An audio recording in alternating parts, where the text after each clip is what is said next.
제가 중학교 시절에 저희 집 앞에, 저는 사당동이 제 고향인데, 저희 집 앞에 굉장히 큰 그 은행 나무가 있었습니다.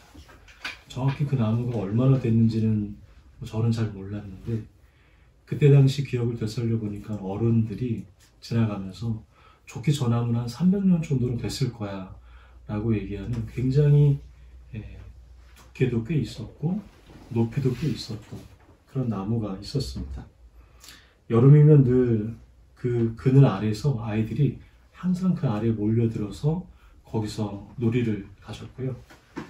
가을이면 늘 황금빛 은행나무잎이 그 아래 쌓이는데 그 쌓이는 정도가 거의 제 기억에 어른 무릎 정도까지, 거의 손목을 몇 겹을 거기에 쌓아놓은 것처럼 그 주변이 그 은행나무잎으로 완전히, 그래서 거기서 웬만큼 떨어져도 아프지 않을 정도의 그 정도의 쿠션을 그 은행나무가 저희들한테 만들어주었던 기억이 있습니다.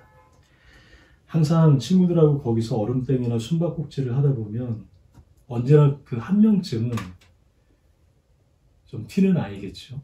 꼭 그 나무 위로 올라가서 숨어보려고 하는 시도를 꼭 해봅니다.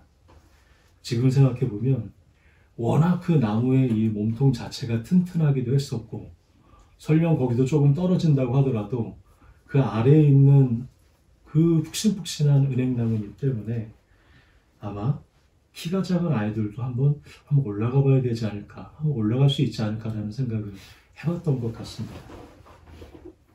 그런데 저는 항상 그 밑에서, 아래에서 위를 바라보는 아이 중에 하나였습니다. 올라가고 싶었던 마음이 있었죠. 그런데 차마 시도를 해보다가도 발이 땅에서 떨어지면 저는 왜 이렇게 겁이 많았는지 두려움 때문에 이내 다시 땅 위로 내려오곤 했습니다. 그래서 저는 언제나 땅 위에서, 나무 위에 있는 그 아이들을 항상 바라보면서 그 나무 앞에 머물렀던 기억이 저는 있습니다. 그때나 지금이나 나무에 오른다라는 것은 저처럼 두려움이 많은 사람이라든지 혹은 키가 작은 아이라든지 여러 가지의 마음들이 있는 사람은 참 시도해보기조차 어려운 일이죠. 특별한 마음, 어떤 특별한 호기심, 그리고 그래도 내가 한번 떨어질 수도 있어 라는 이런 좀 여유 있는 마음이 없이는 나무를 오른다? 쉽게 생각해 볼 수 있는 일은 아니지 않는가라는 생각을 하게 됩니다. 오늘 우리가 함께 읽은 이 복음서 본문, 거기도 그런 한 사람이, 나무에 오르는 사람이 등장하게 되죠. 우리가 너무나 그 이름을 어렸을 때부터 잘 알고 있었던 삭개오입니다. 삭개오는 성경이 세리장이라고 이야기를 합니다. 사람들에게 멸시받던 인물이었지만 그날만큼은 아마 어린아이 같은 마음으로 예수님을 한번 내가 꼭 봐야 되겠다라는 마음으로 그 나무에 오르는 시도를 하게 되는 것이죠. 그러나 키의 한계 때문에 역시 사람들의 그 많은 벽을 제대로 넘어설 수 없다는 것을 삭개오도 아마 인지했던 것 같습니다. 세리장이라는 것은 곧 로마 제국을 위해서 세금을 거두는 일을 맡은 자였습니다. 그 시대의 세리들이라는 것은 동족들의 피와 땀을 마치 그것을 응당 당연하다시피 뺏어가는 사람으로 인식이 되었기 때문에 유대 백성들은 그들을 배신자라 불렀고, 그리고 그들을 향하여 경멸의 시선으로 바라보는 그러한 분위기였던 것을 우리는 익히 말씀을 통해서 많이 들어봤습니다. 그러니까 삭개오는 비록 그가 많은 것을 소유는 했지만 정작 그 안을 열어보면 정말 누구와도 연결되지 못하고 누구보다 가난하고 결핍되어 있는 삶을 살았던 인생이 삭개오가 아니었겠느냐라고 우리가 짐작해 볼 수가 있는 것입니다. 보통 여러분, 저와 같은 사람들, 또 우리 같은 사람들은 어떤 외면이나 경멸의 눈빛을 반복해서 한 번, 두 번, 5번, 10번, 그것이 시간이 반복돼서 받게 되다 보면 종종 내가 받고 있는 그 낙인처럼, 미움받고 있는 낙인처럼 행동해버리는 그런 습관과 그런 모습이 우리 가운데 나올 때가 있습니다. 그러니까 그 낙인에 걸맞는 사람처럼 처음은 그러지 않았는데 저 사람은 악한 사람이야, 저 사람은 나쁜 사람이야 라고 주변에서 많은 사람들이 반복해서 이야기를 하다 보면 마치 그게 자기인 것처럼, 스스로의 모습인 것처럼 그것을 그대로 받아들이고 그렇게 행동하는 듯한 모습을 보이는 경우가 우리가 사실 종종 미디어를 통해서 접할 때가 많죠. 그런 측면에서 보면 삭개오도 자신의 이 악한 행동들의 악순환이 반복이 되고, 그리고 세리로서 하지 말아야 될 부분들까지 계속해서 반복해서 행하는 그런 일들을 삭개오도 행할 수 있었을 것이지 않느냐라고 우리가 보여지는 것입니다. 그러면 그럴수록 삭개오는 더 깊이 사람들과의 만남이 더 외면되어지는 더 깊은 고립 속으로 빠져 살아가는 삶을 살았을 것으로 여겨지는 것입니다. 참 이상하죠? 그의 이름은 삭개오입니다. 그런데 이 삭개오라는 이름은 헬라어로 자카리오스라는 말인데, 이는 히브리어 자카티라는 말에서 온 단어입니다. 그런데 이 말의 의미는 무엇이냐면 순전하다, 깨끗하다, 이런 말이 바로 삭개오의 이름의 원 의미였던 것입니다. 아마도 그의 부모는 삭개오를 이 땅에 태어나면서 그런 마음으로 이름을 지었겠죠. 많은 사람들과 함께 순전한 자로, 그리고 많은 사람들에게 덕을 끼치며 그들에게 깨끗하다, 순전하다, 그들의 칭찬을 받는 자로 이 땅 가운데 그렇게 살았으면 좋겠다 하는 마음으로 삭개오의 이름을 짓지 않았겠습니까? 근데 지금 그 현실의 삶은 그 이름의 뜻과는 점점 멀어지는 삶을 살아가게 되었던 것입니다. 그런 여리고에 있었던 삭개오에게 예수님이 지금 지나가시는 이야기가 오늘 저렴들이 읽었던 이 본문의 이야기의 내용입니다. 삭개오에게 뜻밖의 소문이 들려오지요. 죄인들의 친구로 불리던 예수님, 그분이 지금 여리고를 지나가신다라는 소식이 멀리서부터 들려오게 됩니다. 아마 그 순간 삭개오의 마음 한편에는 늘 사람들로부터 따가운 멸시를 받았던 그가 내가 이제는 한 번쯤은 이 시선을 다 넘어서서 예수님 앞에 나를 한번 드러내 보리라, 나를 있는 모습 그대로 한번 드러내 보겠다 라는 생각이 들었을지도 모릅니다. 그러니까 예수님을 향하여 나아갔고 나무를 향하여 올라갔기 때문이었던 것이죠. 하지만 그는 오늘 본문이 말해주듯이 사람들이 둘러싸여 있는 예수님을 보기에는 키가 작아도 너무 작았던 것 같습니다.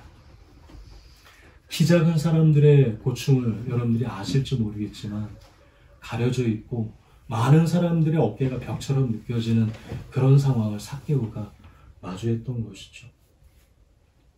그래서 그는 마치 급히 숨바꼭질을 하다가 한번 저 나무 위에 숨어봐야 되겠다라고 결심했던 아이처럼 나무 아래로 달려나가서 예수를 보고자 그 뽕나무 위로 급히 올라가게 됩니다. 그리고 그 작은 몸짓이 그의 삶을 그 이전과 그 이후로 아주 급진적으로 그의 삶을 바꾸게 됩니다. 드디어 예수님께서 그곳을 지나가시는 순간이었어요. 사람들의 웅성거림에 가득했고 먼지가 피어올랐습니다. 근데 그 길에서 예수님은 그 삭개오를 그냥 지나치지 않으셨습니다. 삭개오가 오른 그 나무 아래서 걸음을 멈추신 것입니다. 그리고 위를 올려다보시면서 시선을 높이셔서 삭개오를 향하여 이렇게 말씀하셨습니다. 19장 5절을 제가 읽어드립니다. 삭개오야, 어서 내려오너라. 오늘은 내가 내 집에서 묵어야 하겠다. 여러분, 그 순간 삭개오는 매우 놀라게 됩니다. 왜냐하면 예수님이 멈췄다는 것도 놀라운 일이지만 더 놀라운 것은 삭개오라는 자신의 이름을 고스란히 예수님께서 가감없이 불러주셨기 때문인 것입니다.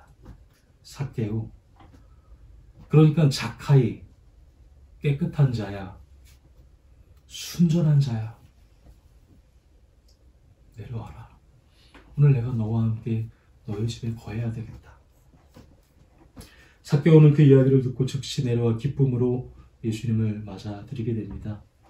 누가복음 19장 8절을 같이 한번 한 목소리로 읽어보도록 하시겠습니다.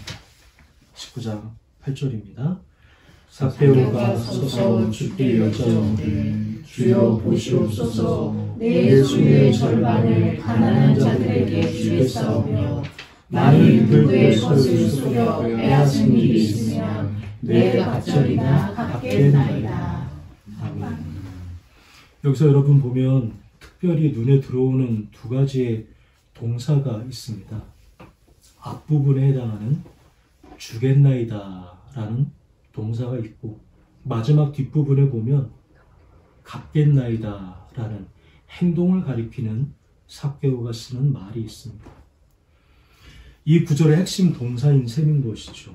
그런데 이 주겠다 또 갚겠다 라는 이 핵심 동사는 각각 디도미, 아포디도미라는 단어인데 문법적으로 시제를 보면 현재 직설법, 능동태의 시제를 가지고 있습니다.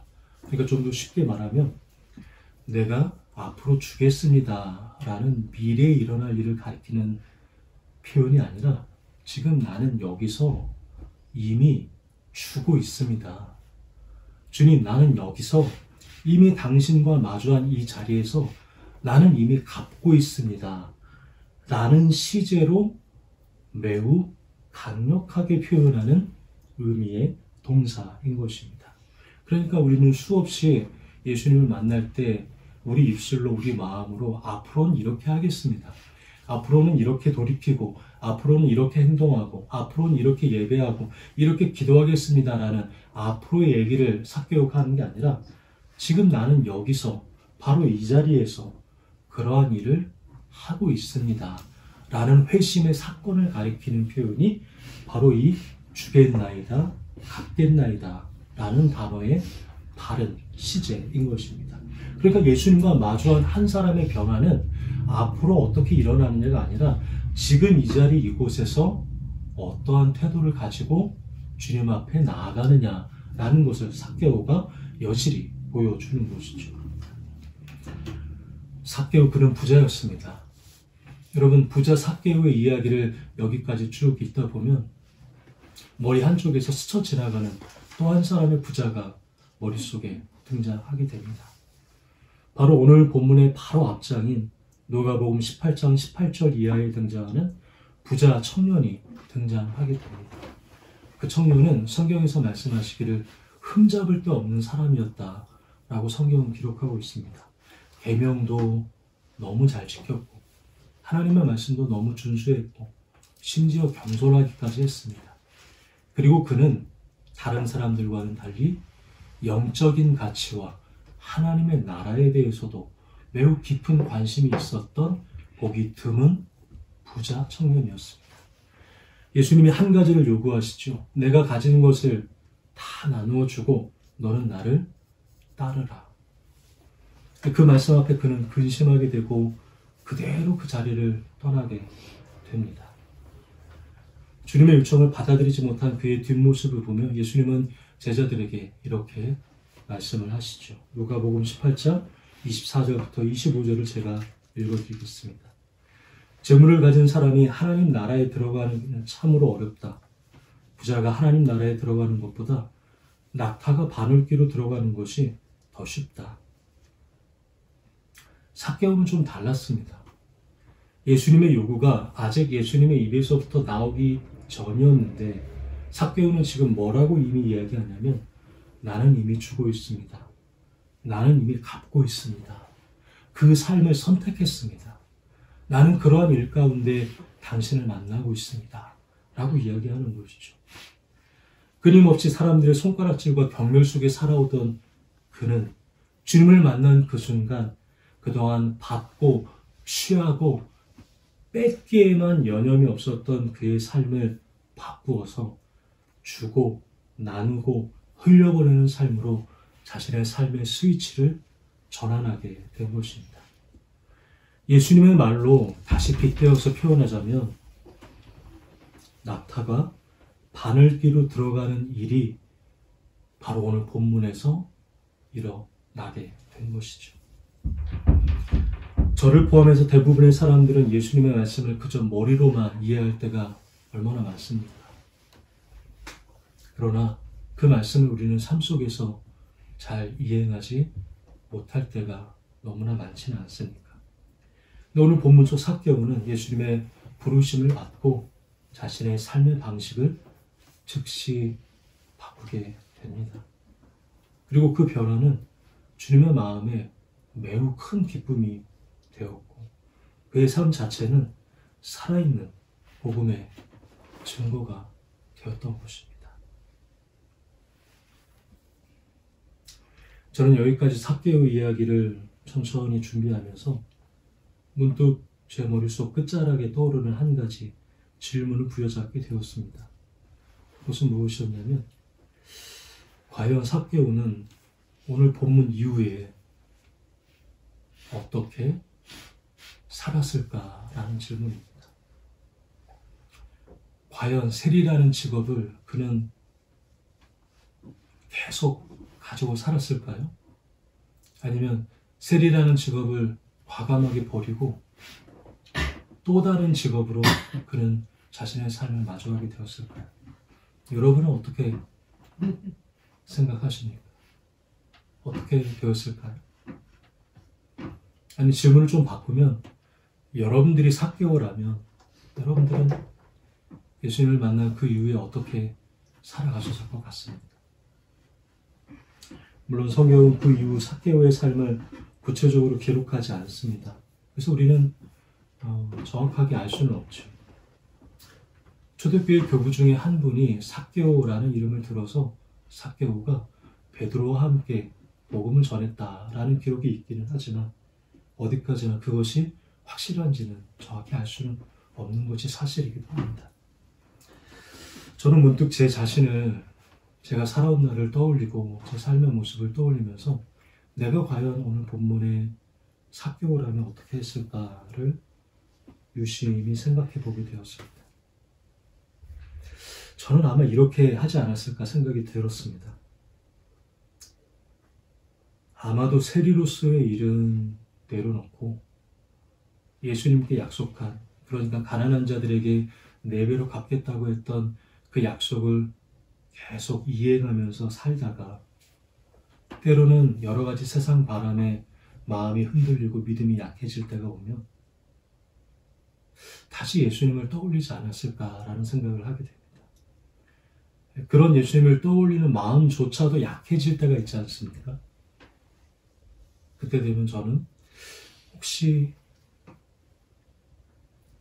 이 뽕나무 아래로 다시 돌아와 보지 않았을까라는 생각을 하게 되었습니다. 예수님은 계시진 않지만 이 뽕나무 아래 내가 예수님과 이런 추억이 있었던 자리로 돌아와서 그 나무를 손으로도 한번 쓱 만져보기도 하고, 물론 나이가 들어서 몸이 둔하겠지만 가능하다면 그 뽕나무를 한번 올라가 보는 신용이라도 한번 해보지 않았을까. 왜냐하면 그 뽕나무는 단순한 나무가 아니라 내 삶을, 삭개오였던 내 삶을 전환시켜 주시고 이전과는 다른 삶으로 이끌어준 의미 있는 자리였기 때문입니다. 주님과의 만남의 기억은 그래서 우리를 다시 살아가게 하는 힘이다라는 것이죠. 주님이 사랑하시는 기쁨의 교회 여러분, 한편으로 생각하면 아까 예배의 서두에 함께 나눈 것처럼 오늘 우리가 함께 예배하는 이 자리가 그 삭개오가 올랐던 뽕나무 아래와 여러분 닮아있지 않을까 싶습니다. 참 공교롭게도 우리는 그 뽕나무가 오르기 쉽지 않은 많은 계단을 지나야 닿을 수 있는 자리처럼 이 자리를 올라오려면 우리는 좁디 좁은 곳 그리고 많은 계단을 올라와야 되는 것이죠. 그뿐만이 아닙니다. 우리는 한없이 키가 작은 삭개오처럼 작고 적은 교회라는 공통점을 갖고 있지 않습니까? 그럼에도 이거 뽕나무 아래 같은 기쁨의 교회에 주님은 그냥 지나치지 않으시는 것이죠. 그 아래에 머무셔서 우리를 부르십니다. 그리고 그런 우리에게 내가 오늘은 너와 함께 같이 거하고 싶다. 그 사랑을 우리에게 부어주시겠다라고 말씀하시는 것이죠. 교회는 바로 그런 나무 아래와 같은 곳이지 않을까 생각이 됩니다. 주님이 나를 부르시는 것을 감지하고 손 내미시는 것에 반응하는 것, 그리고 그분의 부르심에 우리가 기쁨으로 내려와 주님 앞에 기꺼이 응답하는 것, 그리고 단순히 응답에서 멈추는 것이 아니라 제가 여기서 제 삶의 스위치를, 그 방식을 주님 제가 바꿉니다. 그렇게 말하고 움직이는 곳, 바로 그것이 교회 아니겠습니까? 받는 삶에서 작은 것이라도 줄 수 있다면 내가 중심이 되는 나의 관점으로만 그렇게 살아가던 삶에서 이제는 나를 부르시는 예수님이 시선의 관점에서 볼 수 있다면 바로 그것이 삶이 전환되는 뽕나무이며 바로 그것이 건물이 아닌 교회라는 사실을 우리는 잊지 말아야 하는 것입니다. 그래서 우리는 아무리 세상의 물결이 거칠게 우리를 흔들고 믿음의 길을 걸어가는 모든 여정 가운데 안과 밖으로 우리들 스스로가 흔들리고 넘어진다 할지라도 언제든 그 만남의 자리 뽕나무 아래로 다시 돌아와야 합니다. 주님과의 만남을 떠올리며 우리는 늘 새롭게 살아가야 하는 이들이기 때문입니다. 여기서 말하는 뽕나무는 단순히 이 자리, 건물, 벽과 천장을 말하는 것이 아닙니다. 오늘 우리 예배와 만남, 그리고 우리가 드리는 침묵의 기도와 거룩한 독서, 그리고 우리가 일상에 살아가는 작은 순간들이 모두 삭개오가 주님을 만난 그 자리와 다르지 않은 것입니다. 사랑하는 기쁨의 교회 모든 여러분, 오늘도 이 기쁨의 교회라는 뽕나무에 올라 주님을 마주하신 여러분 모두를 진심으로, 기쁨으로 격려합니다.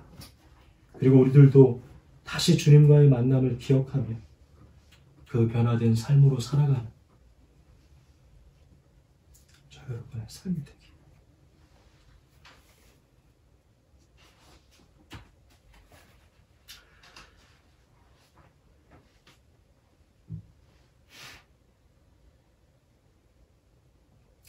주님의 이름으로 소망합니다. 함께 기도하겠습니다.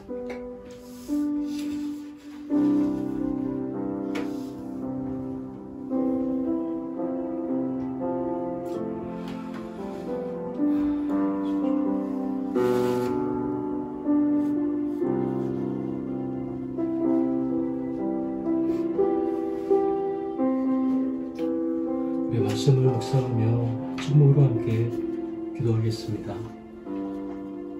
우리에게 오셔서 머무시는 주님,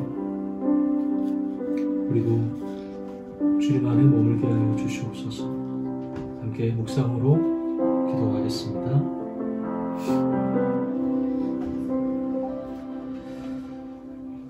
하나님, 오늘 우리는 삭개오가 뽕나무 아래에 머물렀던 그 순간과 주님께서 그의 삶을 아시고 부르시며 또 바라보셨던 이야기를 함께 들었습니다. 삭개오를 부르시고 만나신 주님께서 오늘 이 기쁨의 교회라는 작은 뽕나무 위에 올라온 우리 모두에게도 동일한 사랑과 관심으로 대하여 주시기를 간구합니다. 삶이 힘들고 어려울 때마다 우리가 다시 주님과의 만남이 있는 그 나무 아래로 다시 나아가게 하시고 받기만 하던 삶에서 주는 삶으로, 뺏기만 하던 삶에서 나누는 삶으로 우리의 삶이 전환되게 하옵소서. 그리하여 우리의 삶이 하나님의 기쁨이 되는 그 나무 아래로 모이는 공동체가 되게 하여 주시옵소서. 예수님의 이름으로 기도드립니다. 아멘.